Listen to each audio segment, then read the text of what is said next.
ইয়া আইয়ুহাল্লাযীনা আমানু, ওহে বিশ্বাসীরা, মানে আমরা, কুতিবা আলাইকুমুস সিয়াম, তোমাদের জন্য সিয়ামকে ফরজ করা হয়েছে, কামা কুতিবা আলাল্লাযীনা মিন ক্বাবলিকুম, যেমনি তোমাদের পূর্ববর্তীদের উপরও ফরজ করা হয়েছে, লাআল্লাকুম তাত্তাকুন, যাতে করে তোমরা মুত্তাকি হতে পারো বা আল্লাহ সচেতন হতে পারো। কেন এত আয়োজন?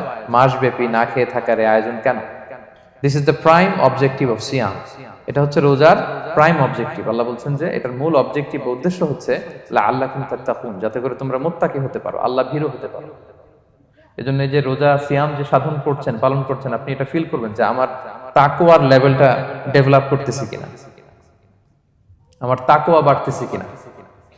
তাকওয়া হচ্ছে এই ফিলিংসটা মনের মধ্যে আসা যে কেউ দেখে না কিন্তু আল্লাহ দেখে। কেউ দেখে না, সবার চোখকে ফাঁকি দেয়া যায়, কিন্তু ফাঁকি দেয়া যায় না একজনের চোখ। কার চোখ?